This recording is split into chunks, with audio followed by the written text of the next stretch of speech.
Thank you all for joining us for the Success Network's Spring Webinar Series. I'm Edith Juguna, and I'm the Network Director. Today's webinar is on the AI-ready workforce, how leaders and workers can prepare for a reshaped future of work. And we know this is a topic that's generated a lot of conversation in the last few years. And we're really fortunate to have two people with deep expertise on this topic with us.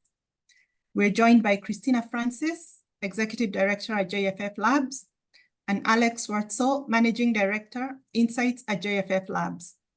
We will record the session and share it after the meeting, and there'll be time for Q&A. As we get started, we're just asking folks to please share your name and organization in the chat, and one AI technology that you've used recently. All right, so it sounds like quite a few people are using AI technology. Thank you so much for sharing that. And I will now kick it over to Kristina to get us started. Absolutely, Edith and Sarah and team, thank you so much for allowing Alex and I to join you today. We've been tag teaming a lot over the last couple of years, and so today is just another opportunity for us to do so. I think it's interesting when just looking at all of the tools that people are using, and ChatGPT being, kind of the primary as we think about generative AI. And I was talking to my son the other day, and I told him, I said, there's times in history and in humanity where things change, and it's going to be fascinating years to come when we're able to share the story of when was the first time you used ChatGPT or generative AI. So thank you all for sharing. I'd love to just kick it off with a little bit of background before we go into our presentation. For those who know JFF, this may be a little bit of a repeat, but want to just give a little bit of context and background as we start. So I'm Kristina Francis, Executive Director for JFFLabs. JFF has been around for 40 years. Labs actually was launched 6 years ago. Together, we're transforming workforce and education to achieve equitable economic advancement. Labs was actually started so that we can infuse technology, infuse new models and ways of influencing capital to drive transformation for workforce and education. And we're now working towards our North Star, which is, in 10 years, 75 million people facing systemic barriers to advancement will work in a quality job. We do on our website have more detail around what we mean by a quality job. I know we get that question quite often. And as part of that, JFF Center for Artificial Intelligence and Future of Work, we launched last year at our annual, actually not even a year ago, at our annual conference in Horizons. Last summer was July. And as we think about achieving our North Star that I just mentioned, obviously in partnership with many in the field, it is increasingly important to us that we ensure AI-powered future is accelerated rather than delays equitable access to these quality jobs. And so we'll talk a little bit about that. I'll turn it to Alex, actually, so as not to bury the lead. We got off to a fast start with our center, and we released our AI-ready workforce framework. We are now already making some modifications to that and adding an AI equity framework to it. We developed that in partnership with Intel. We had some of the first of its kind research around the AI-ready workforce. And again, things are changing so rapidly. We're continuing to make updates there. But I will ask Edith if you can actually bring the slides up. I can turn it to Alex so that we can share a little bit about the research, and then we'll get into more about our Center for AI shortly after that, if that works. Awesome. Thanks so much, Kristina, and thanks, Edith. We wanted to start by just giving a little bit of grounding on where we are in the conversation around AI. But just to kick us off, as Kristina said, I'm Alex Swartsel. I'm the Managing Director of Insights at JFFLabs. I use the she, her pronoun series. And just a lot of where it still feels true today is that the conversation on AI is really quite binary. So often, I think when new technologies like this emerge, but I think this is uniquely and especially true around AI, it feels as though the discussion is that either this will be the greatest thing that's ever happened to us as civilization, or it will be an extinction level event. And I think we all know on this call and are all seeing day in and day out in your work with students and workers and learners and others, that the reality is much more complex than that. We've all seen some of these headlines. We're seeing a really tremendous amount of early growth in AI, even just in this first, now just under 2 years that ChatGPT has been available in the world, including over 100 million active users of that technology over just a couple of months, where it took a technology like Facebook many years to reach that point. Billions, hundreds of billions of dollars in enterprise spending on generative AI solutions, and potential increases in GDP of a really 7% is not a small number when it comes to GDP increases due to potential boosts in labor productivity. And so there's some really meaningful impact that we expect that we're going to see as a result of AI. And what we also know is that while, as everyone has seen in the responses that were dropped into the chat, that ChatGPT and other forms of generative AI have played a really outsized role in the conversation, but that's also not the entire picture when it comes to what we mean when we say AI.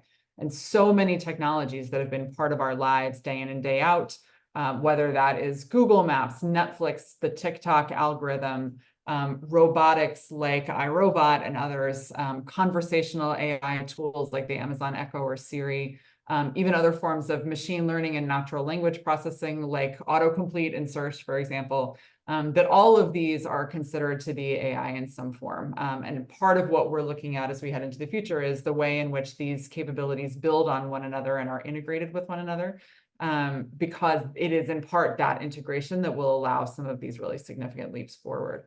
And we also know that there will likely be a really significant impact on jobs. What's on this slide is just some of the research that started to come out that seeks a little bit to quantify the impact of AI on jobs, whether that is the amount of the workforce that could see some portion of tasks impacted by generative AI in some way, the amount of hours that could be automated in some way, as well as real potential implications for equity, whether that's differentiating the impact of this AI exposure on women versus men, something that we're looking at very closely here at JFF, which is the number of so-called target or gateway jobs, which could eventually be fully automated in some way. As you all know, these are jobs that can often be springboards into economic opportunity for millions of people. And so this is something we're watching closely. And something that's especially sobering to us, which is that even amongst the executives that are charged with implementing AI at their companies, over half of them are concerned that this technology may increase economic inequality in some way. And we also know that training and preparation are going to be essential to start to account for and adapt to this potential future. And in some ways, we're seeing really positive early indications, and this has been borne up in many of the conversations that we've been having, which is the hope that, or the goal that most jobs will be augmented by AI rather than fully replaced. That is not to say that some jobs may not be displaced, and that's something that we're paying very close attention to. But in order to do that, there's consensus from both executives and from workers themselves that it's going to be incredibly critical to train and upskill our future workforce, which includes all of us, by the way. So everyone taking steps to use and learn AI tools yourselves, you are taking critical steps to help prepare for this future.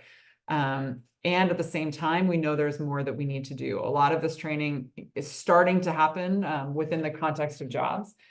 But workers are saying that employers' current training offerings are not necessarily up to the task. And in some cases, the companies are saying the same thing.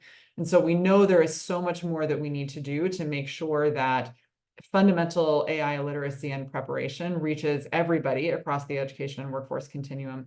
And that it does so in a way that has a real eye towards the potential impact on jobs, which is yet to, while a lot of these predictions are starting to come forward, the true impact is yet to be seen, and it's hinging on decisions that are being made now in boardrooms and on front lines of companies, as well as within the context of education and training institutions all across the country.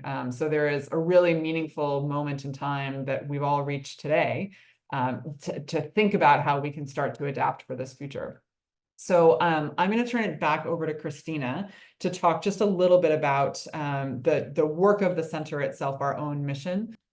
And again, we didn't want to bury the lead on some of the findings. So we wanted to start off with some of those statistics that Alex just went over for you. But just a little bit about the center. Again, I mentioned that we launched it last July. Now, as everyone here, I'm sure, has had a strategy document, AI was a bullet point on our strategy as we thought about what are the impacts of the future of work, what are the technologies, what are the models that we wanted to take a look at. And we'd, as a team, had already begun looking at and thinking about and doing research on AI. And then once our lovely friend ChatGPT and others came out, we were able and ready to go. And when our CEO said, we really think this is an opportunity, we said, we absolutely agree. Let's launch the Center for AI and Future of Work. We started with one question, though. That question was, how might we use AI to accelerate equitable economic mobility? And again, as both Alex and I mentioned, our job is to make sure we're on that edge of acceleration, not on delaying or transitioning from the economic mobility. As I mentioned earlier as well, our role at JFFLabs is to infuse more technology, new models, and influence the flow of capital into workforce and education. We're seeing a ton of funding going into AI or AI-enabled technology. And so while this center is, yes, focused on technology, AI as a technology, AI as a skill, AI as a career, AI as a mindset, we're also super and hyper-focused on people. People at the center of this transition and transformation. I think every once in a while, a change comes that advances humanity in the way that we work, the way that we live, the way that we learn, the way that we apply information, the way that we accept information, and the way that we build our futures. And so our work in the center is really focused on 3 areas. Those areas are how AI is reshaping in-demand jobs and skills, and supporting employers in the education and workforce ecosystem at large. And then the second is how we are, and I'm sure we'll get to that slide in a second, how we're mapping emerging AI use cases. And we're starting to see many, many different AI use cases, whether it's with employers or community college or entrepreneurs themselves that are really specific to education and workforce. And the third that we're looking at is the implications of all of this on public policy, our practice, catalytic investments, and more. And so you can see our outcomes here, if everyone can see the slides. We want to be able to measure the awareness of AI, and across JFF, we're looking at over the next couple of years, making 100 million Americans more aware of emerging technologies, AI being one of those. Our other outcomes are increasing the progress against the AI readiness. We'll talk a little bit about our AI framework shortly. We want to increase the buy-in for AI applications, particularly centering around our North Star populations. Again, those are individuals that are impacted by systemic barriers. We know that the conversation around buy-in, we've got a lot going on just in terms of, does the technology have bias? Do we have all of the data that we need? Do people have access to it? And so those are things that we're looking at in terms of outcomes, and then demonstrating emerging practices and solutions that really will help us, again, accelerate equitable economic advancement rather than delay it. I'm going to turn it back over to Alex to go into a bit on our framework and also our findings from that AI study that we did with Intel. Awesome. Thanks so much, Kristina. I think we've worked the slides out now. So thanks very, very much, Edith, for driving. You can take us to the next one if you can. In November, we released a report called the AI Ready Workforce, which is our first effort at trying to articulate how we believe AI will shape jobs and skills heading into the future. So in this slide, there are a couple of high-level takeaways that fall into the category of, if you only hear us say 1 or 2 things during this call, this is what we hope you hear. And then we'll spend a little bit of time going through the research itself. And then we are going to be very excited to take questions. And so please do drop questions in the chat, whether they are clarifying questions or building on what you're seeing and hearing in the space. And then we will, as a spoiler alert, we will have some for you, because as Kristina mentioned, we are actively building on this research today. especially understanding how pathways organizations are either hearing from workers and learners, hearing from employers and others that each of you is working with day in and day out, or others in the ecosystem to try to navigate this future, because it reached all of us at the same time, and is a lot to try to navigate. And so we're really eager to hear from all of you. So please start to think about questions and put any that come to mind in the chat. We'll have time to dig into them in a few minutes. But first of all, some very high-level takeaways before we dig into the meat of the research. The first is that how workers leverage AI within certain tasks and skills is just as important as how much. This starts to get into a key distinction that you're starting to hear more in the discourse around AI today between pure automation and augmentation, when AI can actually help make us better at some of the work that we do that's uniquely human work. Second, and this is more sort of a foundational idea that's been important for us as we've developed this body of work, is the idea that while sometimes the projections about potential impacts, even when those projections are couched within change that we think might happen in the next 10 years, it can feel like change will happen very suddenly. And even in change that moves very quickly, as is the case with AI, jobs shift over time more than they shift overnight. And so that creates a really important moment in time for us today to start to plan for this transformation. And then finally, and this is maybe the most important point, we looked at a number of different occupations in 5 different industries across the economy. And in every single one, we believe that those occupations and the people within them will benefit from doubling down on uniquely human skills that we believe will be elevated or augmented by AI, which is a really important thing for all of us to consider how we think about working with the workforce and the learners of the future, and the skills that we seek to develop to prepare them for a future that's going to be transformed by AI. So with that, Edith, if you can take us to the next slide. Just to give you a little bit of a sense of methodology, as Kristina mentioned, we were partners with Intel in putting this work together. We conducted a literature review, a survey across leaders in a number of different industries, and qualitative interviews. And we conducted a pretty detailed labor market analysis that focused on 5 industries that we and Intel felt were critical for US competitiveness. This includes business and sales, manufacturing roles, especially advanced manufacturing, computer and information sciences, the IT space, healthcare, and transportation, logistics, and distribution. And within those 5 industries, we looked at the top 10 occupations within each one through a particular filter. We were looking specifically at occupations that we felt had promise for economic mobility, that were accessible to people without a bachelor's degree, or could be with both the right training and the right hiring criteria. And that either paid quality wages themselves or were clear gateway jobs into quality wages. And so this is a subset of the workforce and of the economy, which is unlike some of the other projections that you might have seen. But this analysis is really built around core questions of economic mobility and equity. And it led to some interesting findings. So the next slide shows you what we're calling the AI-ready workforce framework. And this gets back to this idea that how workers leverage AI is just as important as how much they do. Because rather than jobs or tasks or skills being either automated or not, what we're starting to see, and many of you I think are probably experiencing this as you've begun to use tools like ChatGPT yourselves, is that there are some tasks and skills where an AI or a robot that is being integrated with AI in some way will likely be able to do that task or skill more effectively, more safely, more efficiently, or at a higher quality than a human being could do. On the left-hand side, the sort of lower left-hand corner, in the stripes of the rainbow that are called replace or displace, these categories of tasks and skills include routine physical tasks and skills, or even routine cognitive tasks and skills, like data entry, for instance, like moving equipment or machinery or other materials around a warehouse, for example, that we believe that it's likely that some form of machine will be able to perform in a way that's more effective than a human. However, at the same time, we're starting to see a band of tasks and skills that are in the upper right-hand corner of the chart that we're calling elevate skills or augment skills. And these are either complex cognitive or analytical tasks in the augment category, or durable skills, deeply human or interpersonal tasks and skills in the elevate category.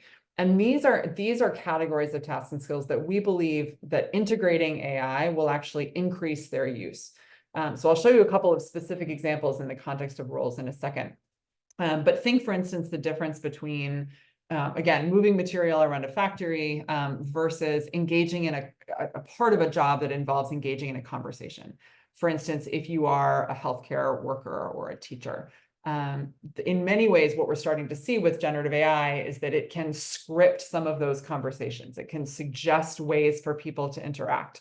I heard an example actually this morning from someone who had heard of a student who was neurodiverse, who was drafting an email and asked a generative AI tool to assess the tone of the email and make recommendations for it. So there are all of these different interesting examples that we're starting to see more and more of now about the way that AI can up-level in some way human conversation, interaction, or other types of skills. And we believe that actually that creates an opportunity for humans to perform more of those tasks, but in a way that's augmented by AI. And so rather than this very simple binary of either, you know, if you apply AI to a task and thus you automate that task, then immediately the task goes away. We wanted to introduce this degree of complexity to say that some tasks, through the introduction of AI, may no longer need a human to perform them. But for others, the AI will actually be able to up-level humans' ability to do that work. And that distinction is really important. So then when you apply that distinction to the way it starts to show up in jobs, you start to see some really interesting stuff. So Edith, if you can take us forward to the next slide. What we did next was to map that framework. And you see the words again in the x-axis of this chart: replace, displace, complement, which is more like a human-machine partnership, augment, and elevate. And then the y-axis of the chart are basically how important are those clusters of tasks and skills within a particular job. So for example, if you are a worker who has a part of your job that includes elevate or augment skills, are those very important to your job? Are they only somewhat important? Are they present, but they're really not that important at all? And so when you start to map these things, what we landed on was this essentially 2x2 matrix with 4 different categories of actions that employers, leaders, workers themselves, and others could start to take to adapt a job over time based on the different ways in which AI or AI-enabled tools could start to show up in different parts of the job. This tool acknowledges that jobs are not monoliths, right? And I think we all see this day in and day out. Every one of our jobs includes a variety of different tasks and skills. Some of those are tasks and skills that we spend a lot of time on in a given day. Some of them are tasks that we may have to do as part of our job, but they aren't necessarily really essential to the DNA of the job that we do, may not necessarily take as much time for us, but they're part of the job. And so when we start to juxtapose the impact that we think AI may have on various kinds of tasks and skills, and then look at how important any one of those categories of tasks and skills are to each of these jobs, what we start to get is a roadmap for occupational transformation. So let me just take you through each of these categories really quickly. In the upper left-hand corner, basically on the left-hand side of the chart, are all of the categories of tasks and skills where we think AI will likely start to perform different aspects of a job in a way that may be more effective, more safe, or a higher quality than a human could do. So in the upper left-hand corner, the future-proof category, these are tasks and skills that are very important or important to a particular job, but that are likely to be displaced or replaced by AI. One good example of this are software development coding skills or quality assurance skills. We're increasingly seeing, and it's not fully mature yet, but we're starting to see that software capabilities or software infused with AI can write code itself with direction from a human, can even do some rudimentary quality assurance from code. And that's likely to continue. Coding is obviously, drafting code is a very important part of a software developer's job. And so this is a part of that job that will need to be future-proofed, either by training the workers on how best to interact with AI so that they can prompt it well, give it the right directions to get the outcomes that they want, and or a part of a job where employers, workers, and others will need to say, all right, what if now we're saving a lot of time from the human worker because they're able to work in partnership with an AI tool? then what does that mean for that person's time? What different tasks are they now able to do? What additional value are they able to provide because they're saving time or they're able to do this work in other ways? In the lower left-hand corner is the automate category. These we see as being the classic example for adopting AI tools, because these are tasks and skills that are likely to be displaced or replaced by AI, but that are not necessarily important to any particular job, or at least to the job that you're looking at. And so this field, we called this category automate because these feel like classic opportunities to test AI technology, to say, are there ways that we can take administrative work, busy work off of the plates of the human workers to free up more of their time, or even just more of the mental energy that comes from switching costs, to create higher value activities. On the right-hand side of the chart are the categories that relate to those elevate and augment skills, the tasks and skills that are, we think, very promising applications for AI and opportunities for humans to do more creative work, more interpersonal work, in a way that is unlocked by AI tools. And so in these two categories, in the upper right-hand corner is a category that we call capitalize. These are tasks and skills that are already very important to jobs and that create opportunities for AI to be integrated in a way that lift up human skills. So I mentioned the caregiving example a minute ago. This is the classic example of this. So a nurse or a doctor that's spending a lot of their time engaging with patients, engaging with their families. They can work with generative AI tools to make those conversations more empathetic, more effective, better at eliciting diagnostic information, and so forth. And then the final category is in many ways my favorite, because I think it sparks the most creativity in all of us. These are categories where we see elevate skills or augment skills present in occupations, but they may not necessarily be very important today. They may only be somewhat important. And we see this part of a job as an opportunity for reimagining on the part of a worker, on the part of an employer or other leaders, to say, how can we redesign this job or redesign this part of this job in a way that takes advantage of the opportunities that AI offers? So let me show you an example of this. And before I do that, I want to be sure to note one of the other headlines that I mentioned at the beginning of this portion of the presentation, which is that when you look across the 50 different occupations that we studied, the top 10 in each of those industries, all of them, essentially all of them, have tasks and skills that are very important that we think are likely to be displaced by AI. And that's the worrisome side of the story, and one that we have to prepare for. At the same time, on the more promising side of the ledger, we're seeing that essentially the same number of occupations rank those elevate or augment skills as very important, and they are at least somewhat important for the rest of them. That suggests to us that one way to think about how we future-proof the workforce and prepare people for the transformation that AI will bring will be to double down on the development of soft skills, both in how we train the future workforce and in how we adapt jobs over time to take more advantage of these kinds of capabilities. So I said I would show you an example, and Edith, if you can take us to the next slide, this can put a little bit of this into perspective. So I wanted to show you two very different jobs. One on the left is the software developer role. We talked about that a minute ago. And the other on the right is one I hadn't mentioned yet, which is the heavy tractor trailer truck driver role. So on the software developer side, we see both, as I mentioned before, that there are skills and tasks that we believe could be displaced or even replaced by AI that are very important to that job, like coding, first drafts of code, quality assurance, and so forth. But then on the other side of the ledger, we also see that there are tasks and skills that are important to the job of being a software developer that can be augmented or elevated by AI. These include opportunities like connecting with clients, understanding pain points and needs, to how are the human beings that are out in the world, whether in a client or elsewhere, going to use the software that these coders are building. And so in some ways, this is a classic example of how a job might evolve over time if we plan for it effectively, which is to say that as an AI tool can take more and more of the initial responsibility to write code, to do quality assurance, hopefully that will free up the time and the mental energy of software developers to engage in more conversations with their customers, in more team collaboration to make software development products even higher quality over time. On the other side of the equation, we also wanted to show you a job that was very different, which is the heavy tractor trailer truck driver job. And in this one, you see displace and complement skills registering as being important to this job. So as we're starting to think about the potential future of automated vehicles, for instance, this is a way in which AI could start to displace the efforts or certain tasks that are associated with human beings.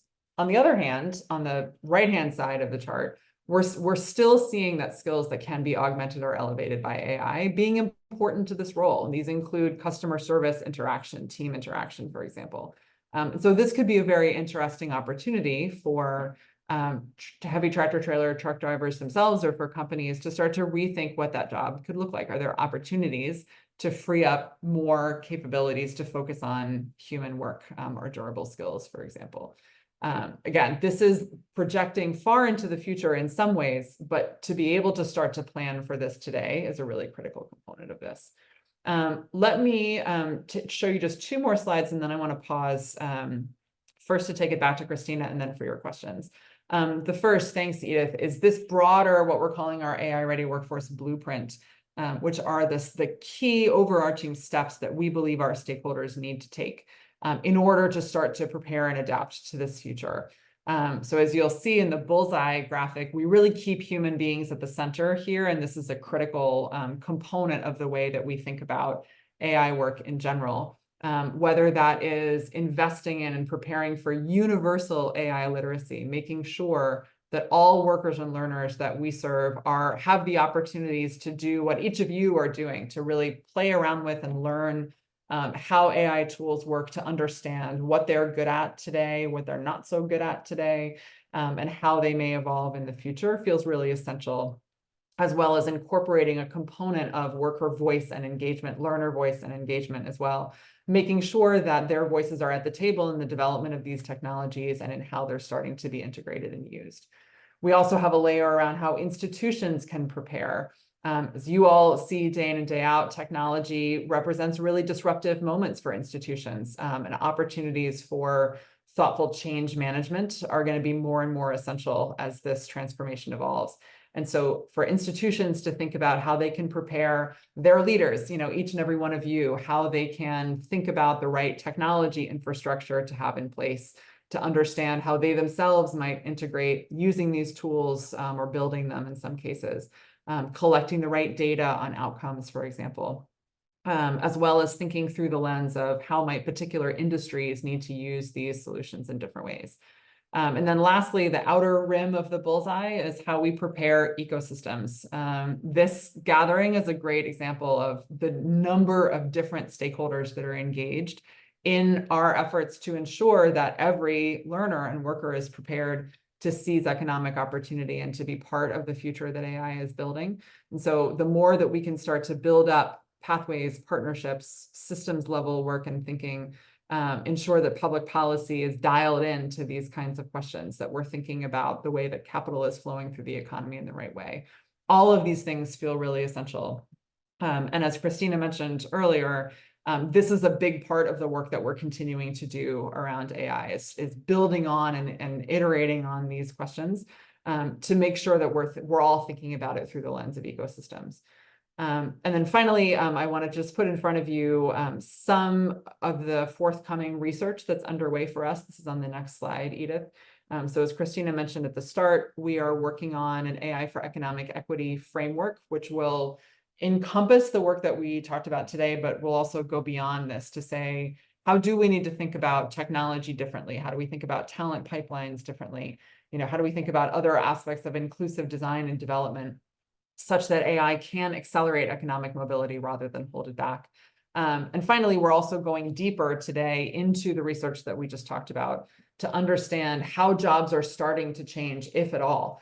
What are the skills that employers are starting to seek, and what does that mean for the education landscape as you all and many others in this space are starting to prepare learners of the future to adapt to those jobs?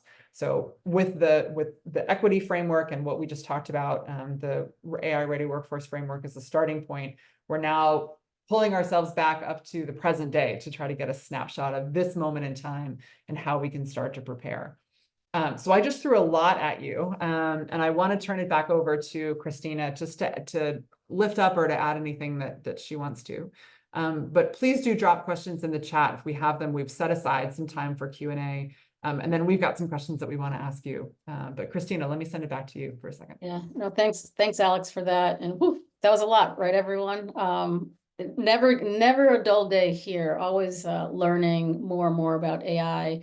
Just a couple of things, Jim, to your question. Yes, we can make these slides available after so that you actually have them. And if you have any questions, feel free to reach out to Alex or I. We can put you in contact with our team and we can dive deeper. We also want to invite you all to join our AI newsletter that's on LinkedIn. To Alex's point, this is an ecosystem opportunity. We want to make sure we get it right, particularly in terms of maximizing learning use cases, utility, and amplifying things that are working. And so if you all have any use cases that you want us to consider, please do let us know. Brandon, to your comment around many faculty are prohibiting the use of AI, interestingly enough, I was speaking at a university just last week, a class of engineering majors, and that college prohibited the use of AI. Many of those individuals were going on to apply for jobs in the workforce. And so I just offered a bit of advice and thought around, employers really wanting people who are interested in learning or have used AI. And so I think this is an absolute conversation to have around what do we gain from prohibiting versus what do we gain from integrating? And so that love questions or further thoughts on that. So we would love, again, thank you for joining us today, but we'd love to turn this around so that we can take some questions from you all or just open the dialogue a bit. And again, Edith, Sarah, thank you so much for allowing us to go through our content. So I'll open it up if anyone wants to start with the question, and let me just check the chat again to see if And while we wait for folks to think about questions, I have a question,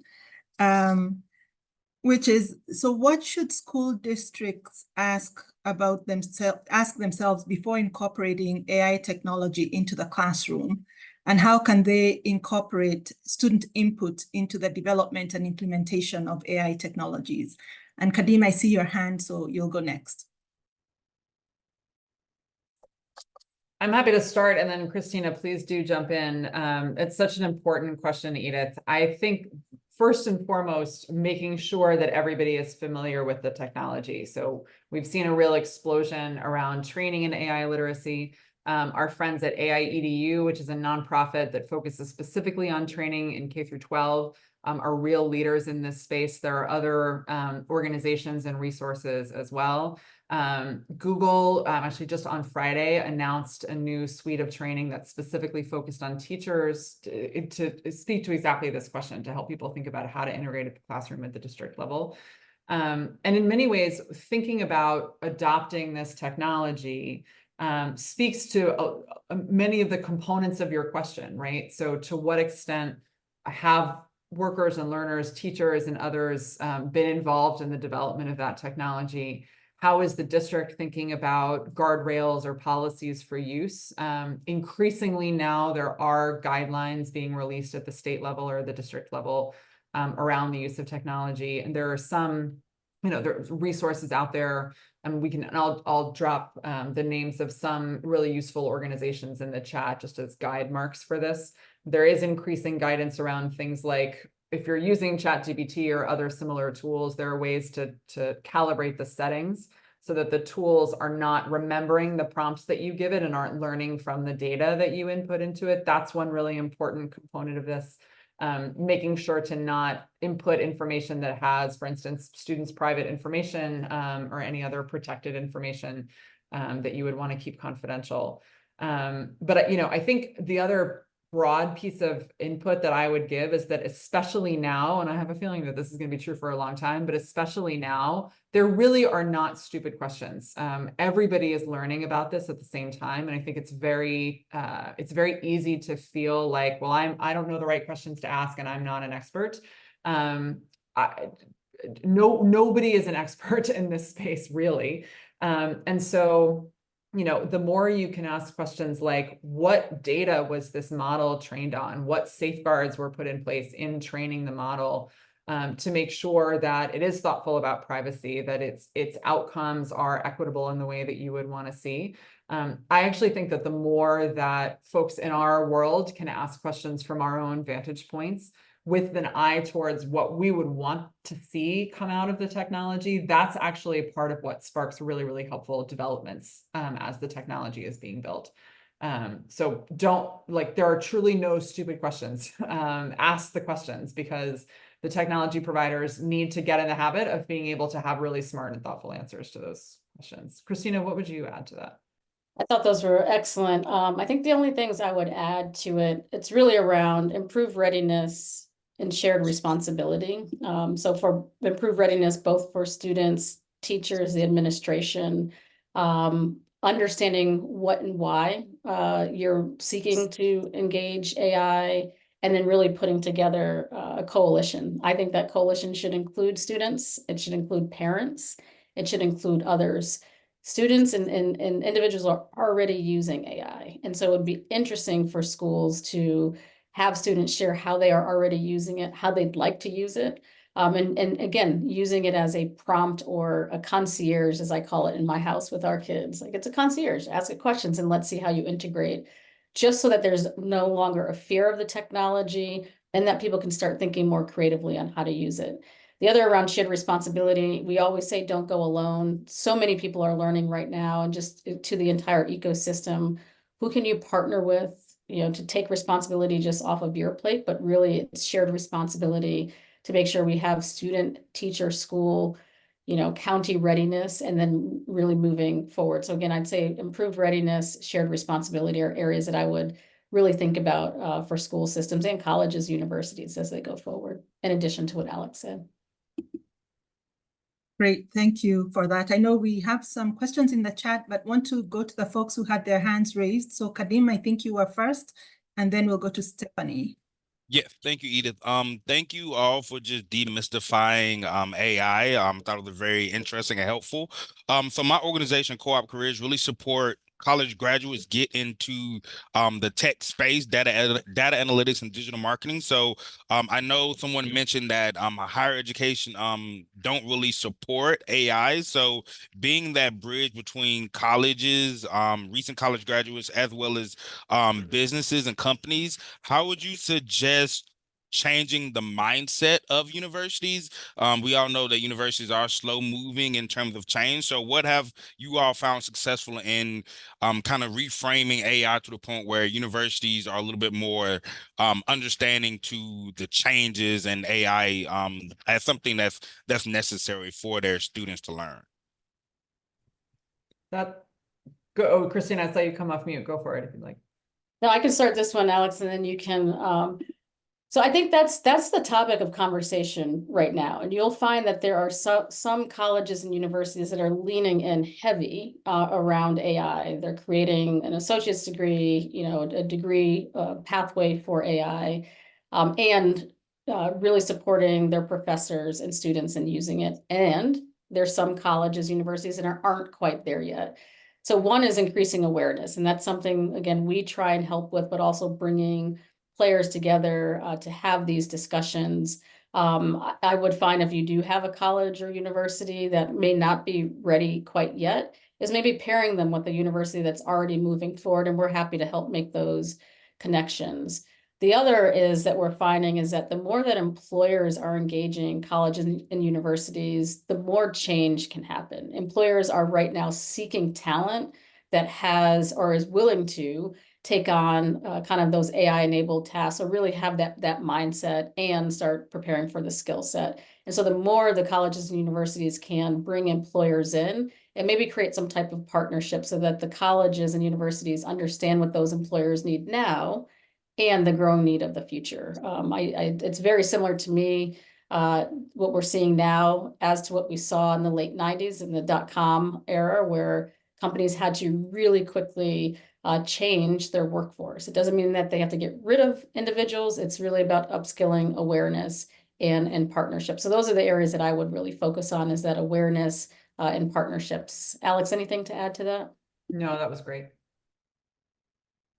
All right, we'll go to Stephanie, who has her hand up, and then we'll look at the questions in the chat. Thank you. Thank you very much for this information. It's really helpful. I just had a question based on some of the information that you shared a minute or two ago about wanting to share with others about, if they're going to use it, to be safe about it and try and do the settings where it takes out your information. So my question is, from the little bit that I've learned about it, that having that information in there is really what helps the algorithm to help AI continue to learn, not that it's actually learning, but to take that information and kind of grow and become more specific and more accurate. So by taking that information out of your history or whatever, do you think that would impact the direction of it being able to, continue to grow and be more accurate and then even be better for people to use? That's a really thoughtful question, Stephanie. So from what I have seen in some of the sort of commercially available consumer-facing AI tools is that you can build into the sequence of prompts. If you have one session open, like if you have ChatGPT open, for instance, you can include a bunch of background information. And I do this a lot when I'm working with it so that it understands the context that I want, everything that you just described. But once that session finishes and you either move on to the next one or you close out of the tool, that setting just means that that ChatGPT or whichever tool it is won't store it in its memory banks beyond that one session. At the same time, what we're seeing a lot of major companies do, and even some, other higher ed institutions and others, are developing essentially in-house, almost like small language models, applications of generative AI that take particular account of their own data, their own policies and information, and either fine-tune or retrain the AI to draw specifically on that information. That's something that would happen more likely at the enterprise level, although I'm sure some individuals that are really thoughtful about this are out there doing it themselves. That's a different instance where usually the enterprise sets it up in such a way that data is safeguarded. It's in a walled garden, so it can't go back outside. It can't be used to retrain the model. And that is also for the reason that you just described, because that additional context either makes sure that the outputs of the model are relevant to the question that the user has asked of it, or that it is just more finely tuned to that particular context. But that's less likely to show up in just like what you or I would necessarily do if we were interacting with a tool like ChatGPT or Gemini out in the wild.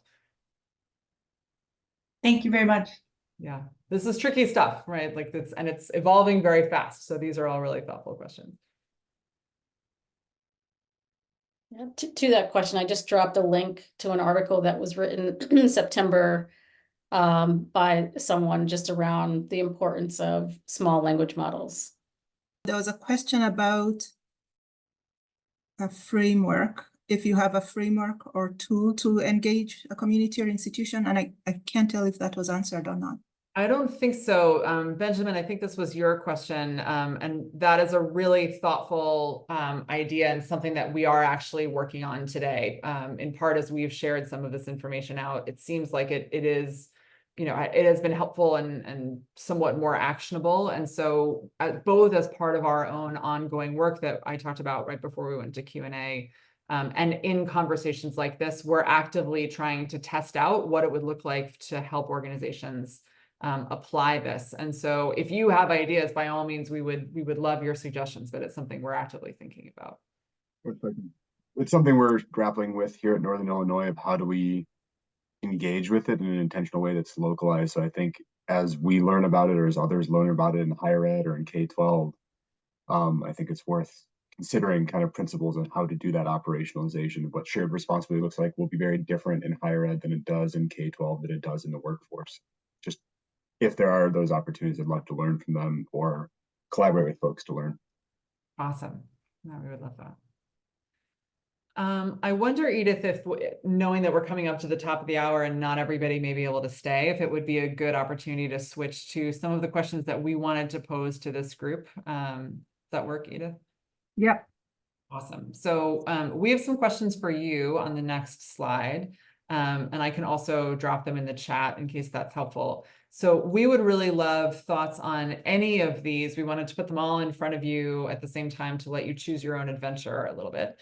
But this is part of the ongoing research that I just described as we seek to better understand, in some ways, you know, Benjamin, just the question that you asked about how we start to support institutions in navigating these changes, how you all are thinking about it today, and where we can start to double down on what's possible here while being very thoughtful about mitigating potential risks and challenges.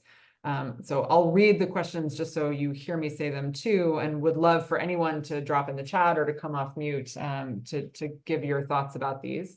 The first one is, how do educational institutions at all levels react to the heightened demand for durable skills? What are your conversations with employers starting to look like? The second is, how are educational institutions prioritizing AI-related opportunities and challenges, whether that's faculty and staff engagement, upskilling, employer relationships? This ties back, I think, Kadeem, to your question about, you know, what does it look like to engage in this institutional change and to build buy-in? Third is, what cutting-edge use cases can we identify where AI is significantly improving learner outcomes, efficiency of delivery, and so forth? And then finally, how do we move from more of a grassroots experimentation phase to, and I think, Benjamin, this speaks to your question too, to structures that encourage broader adoption of AI tools and skill development in ways that accelerate economic mobility? So Jim, I see your hand up. I would love for you to jump in. This is Brandon Taylor from Rush University from our REACH program. One of the thoughts that I had in this session in regards to the second bullet about working with faculty, engaging faculty, is the model that you showed on the different levels of AI, from displacement to elevation is similar to a model that some faculty use in technology integration in general. I put it in the chat, the SAMR model.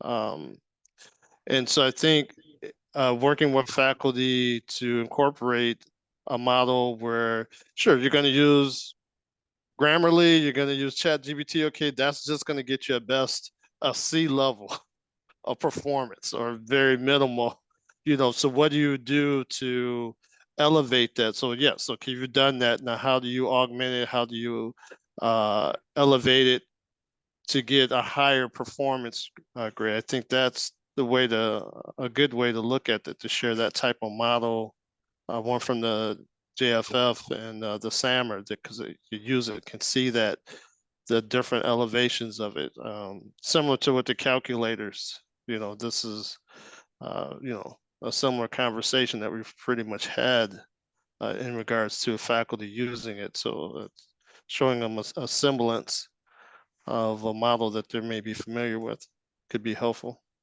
That's a great suggestion, Brandon. Thank you for making that connection. Yeah, so I just wanted to say that at Oakton College, so we're up in the northwest suburbs of Chicago. As an institution, there's a lot of different perspectives about AI, but in particular, I'm overseeing a grant where we've developed a curriculum for no-code AI for people to learn about the concepts. So I think, Alex, I think your response to my question, I think it was you or maybe somebody else, Sarah's maybe response, that it's not so much the coding, but it's understanding where the tools are getting their data from, how to use them, what are their limitations and strengths. So that's the curriculum we've developed. It's a set of 4 courses to develop a certificate. And then also as part of the grant, we're organizing a workshop with local employers. We have presentations from employers who are using AI tools in different industries, human services, video analysis, logistics, and health careers, healthcare, and really trying to leverage our position as kind of the place where ideas can come together and be discussed in our community, to make some plans about how to move forward. What are the kinds of skills? What are this preparation do we need to provide for the students in our area so that our companies in our area can be well supported by the workforce here. Jim, can I ask you a question? Yes. How is that, again, I sort of thought that's the leveraging point is the employers, because that's sort of who we serve as educational entities to some degree.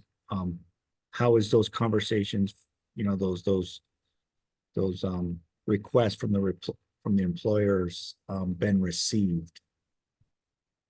So I think everybody is unsure about how to respond. So the way we wrote the grant initially is we would provide students with a lot of internship opportunities to work with the local employers. We found it hard to recruit employers for that purpose because they're not sure how what they would give these students to do because they're kind of figuring it out themselves. That's my understanding. So the route that we're taking now of organizing this conference is a chance to kind of get that conversation going. We have some fairly well-known speakers who are going to be coming to hopefully draw attention, and so we can begin this conversation. But I think not just in higher ed, but I think the employers themselves need that kind of forum where they can see what others are doing and brainstorm and think about how to employ them more appropriately. And we are framing the conversation as AI as the ideal assistant of the future.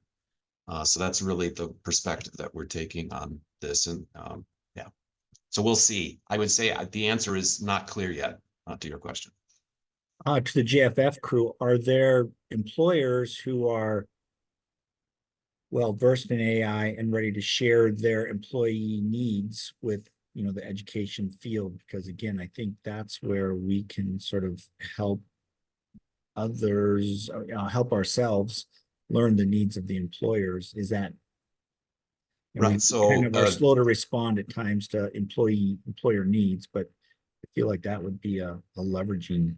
We had better response for people who were going to present, right? So I mentioned human services. So we have somebody from basically a career services corporation that's developed a tool for resume building and interviewing, et cetera. So there's a lot of useful tools that are available there. We have somebody from has developed a product for analyzing sports practice videos for helping coaches to keep track of statistics and analyze what's going on there. We have somebody from health, from the Institute for Augmented Intelligence in Medicine from Northwestern is going to be our keynote speaker. We have somebody from Inference Analytics. They're doing also health care AI models for assisting medical professionals. And then we have somebody from, we're hoping for somebody from manufacturing and or transportation to come in and talk about their particular examples, how they're using it now, and some of their concerns and some of their plans moving forward. I think, Daryl, to your question, just quickly, Jim's answer just now is really reflective of what we're seeing as well. We're seeing that there are a lot of businesses, especially small to medium-sized businesses, that are very much still figuring this out. On the other side, we're seeing large enterprises, like certainly the technology companies themselves, the NVIDIAs of the world, often financial services companies, Visa, MasterCard, Goldman Sachs, and others, as well as the consulting firms, the Accentures, Booz Allen's, and others. Oftentimes companies that have a really strong corpus of data, proprietary data that can be fed into these models and used in some way. They're very, very far along. Drug development and discovery is also a really classic use case of forms of AI. And so they're far out ahead. And it seems as though it's interesting to watch the stats ebb and flow about the demand for what I would describe as AI talent. So people who have PhDs or master's degrees into those jobs, for people who even just all of the companies that Jim just described, who may be building AI tools themselves and are looking for workers to help them develop AI tools that may require higher order degrees like master's or PhDs. There's at the same time, I think two developments that are interesting to watch there. One is that a lot of colleges and universities across the country, including I think some of the folks on this call, Oakton and others, are starting to develop credentialing programs and pathways that don't go all the way to a master's or a PhD, but that give a wider array of students a core skill set around AI. Community colleges like Miami-Dade, Houston Community College, Maricopa College in Arizona are real leaders in this space, building out AI associate's degrees, laddering up into AI bachelor's degrees, for instance. I think to start to meet some of that demand, recognizing that the PhD pipeline can sometimes take a minute. At the same time, I think there's this whole other question that's really at the heart of the research that we did, which is what's the talent pipeline look like for jobs that are users of AI, not necessarily just builders of AI. And that I think is still not necessarily clear, because businesses are either building their own and they're doing that within a bit of a walled garden, or they're actively trying to ask many of the questions that you all are asking today. How do we do this responsibly? What exactly do we want this to do? How do we balance opportunity and risk? All of those kinds of things. So that's part of what it brings us back continually to this idea that if we can get everybody some level of foundational AI literacy, so that everybody is prepared to have at least a certain level of engagement around AI, that will help prepare our future workforces to come into whatever job they have, to use AI in whatever way is starting to percolate up to them in ways that are supportive of their work. But this is fast moving. It's really, really fluid. And so in many ways, like I'm really eager to continue the conversation with all of you about what you're hearing from your local employers, because that's where a lot of these choices are being made right now. And they're very much being made in real time and very, very quickly. Mine is about, we have a network called the Illinois Work-Based Learning Innovation Network, and we very lightly tried to grapple with some of these AI conversations and work-based learning for young learners, mostly high school students, but can think about community college, like post-secondary students as well. And would love your thoughts on, I don't know, like what would be a good way to engage communities around that when we think about work-based learning and students, and, just doing some thinking this summer and trying to think about what does next year look like to engage this network around. And maybe it's even some of these questions that you have here, or, we don't want to promote certain tools, because to your point, I'm not an expert in those tools to say that this is a good tool to use, right? But how do you use that tool and how you're thinking about it? So just welcome thoughts about gathering people together and what that can look like. Yeah, I mean, Heather, I love that question. And one thing that comes to mind immediately, and I wonder if other folks on the call also have thoughts, is a really salient question that's popping up over and over lately is the implications of AI for early career workers and learners. So many of the folks who are going through work-based learning or apprenticeship programs today, some of the research suggests that the types of jobs that could potentially be most exposed to AI, and as we talked about today, exposed is not a black or white distinction, right? It's a complex way in which AI interacts with jobs. But that jobs for early career workers might be among those that are the most highly impacted. And one of the questions that we've been asking is whether or not that will start to prompt changes in how we think about work-based learning. Because every job is different in how we learn how to do the job, and how much, different kinds of knowledge, skills, and abilities are important to that job, to what extent just being in the context and the culture of an organization or a particular field really matter to develop people's skills.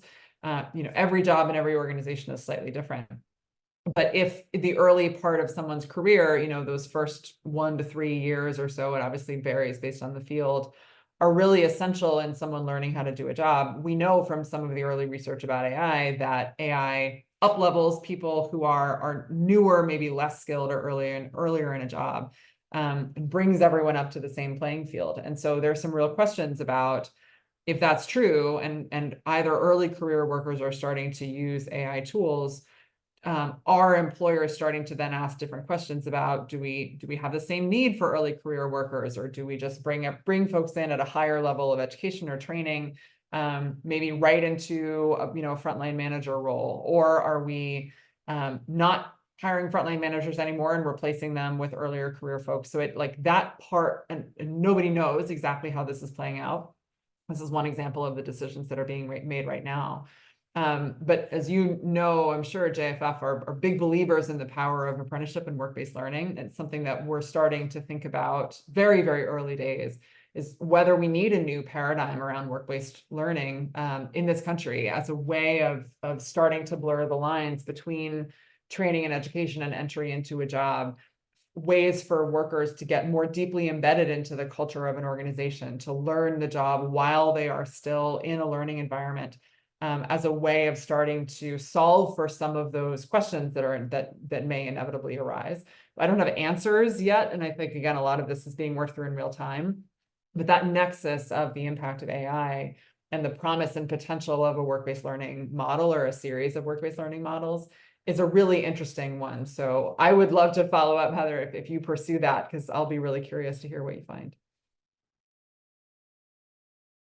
Helpful. Thank you so much. It's a whole swirly conversation. Just glad to have the network to engage in that here, and would love to stay connected on it. This has been a really, really rich conversation. And Edith, I'm so grateful to you for inviting us here and giving us the chance to talk through with this community to get a chance to answer some of these incredibly thoughtful questions. Thank you to everybody.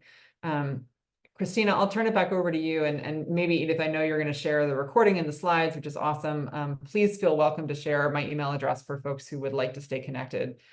We may reach out to some of you directly because we are, as I said, engaged in this work in an ongoing way and really eager to hear from and learn from folks in the space. But Kristina, I'll send it to you to close us out. Yeah, thank you. This is Monday, April 29th. It's always fun on a Monday to get together, and thank you all who stayed here with us. Please become part of our community, and we'd love to be part of yours. We believe this is a time of learning, experimentation, and sharing and amplifying what is working and what's not working. And so I invite you all just to continue the conversation, but thank you so much for spending your time today. And again, Edith and Sarah, thank you so much for inviting us to join you. We appreciate it, and have a great rest of your day and a great week ahead of you.